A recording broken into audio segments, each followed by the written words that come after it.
What do you do when you see someone do something wrong? Welcome back.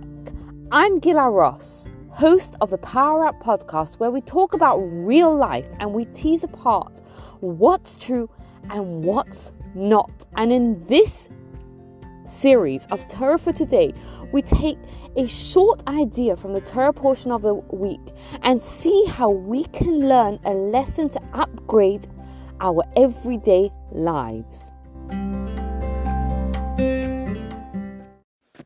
It happens often enough, whether it's in real life or whether it's on social media. We see someone, perhaps it's even someone we look up to and respect, doing something wrong. And we can't believe that someone we respect, someone we look up to, has messed up, has done something wrong. How do we react to that?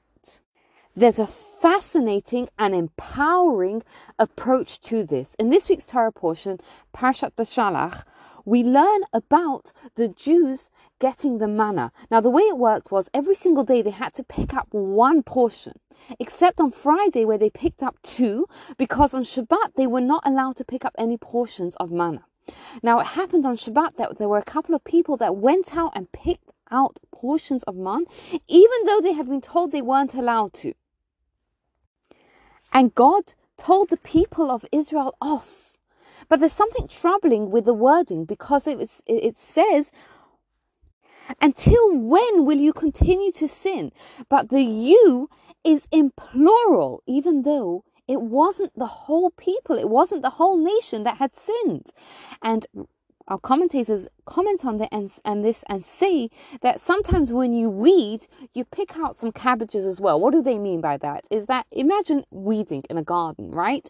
You're weeding, and sometimes what happens is you pick out some of the good stuff with it. And the analogy is that here they were told off because of the actions of a couple of people. And the actions, and they were all told off, including the righteous people, including the people that were not guilty. Why were they also told off? And here is the incredible principle. To a certain extent, we're all responsible. There's a principle that all the Jewish people are responsible for one another. And I'll give you a story that illustrates this point. There was a time in Jewish history when the Jews were conquering the city of Jericho, and they were told they were not allowed to take the spoils. But there was one person, Achan, who took from the spoils. And same principle here. God says the Jewish people have sinned. Why? Just one person took. Here's why. Because if the whole people had been so particular about not stealing, it wouldn't have been possible for one person in that community to steal. And that's what we have to ask ourselves. When we see someone doing something wrong, we have to ask ourselves, where is the feeling in our society that allows something like this to happen? When we see someone doing something wrong, instead of just blasting them, we have to look inward and see, is there something that I'm doing that needs improving? Because when we strengthen ourselves, we strengthen our community.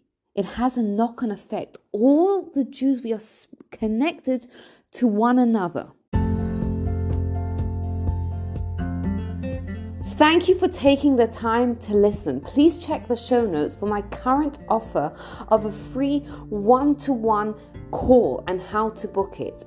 And meanwhile, don't forget to rate, review, and subscribe to the podcast so you don't miss out. And share the love with anyone who would benefit. Thank you, have a great day, and happy Hanukkah.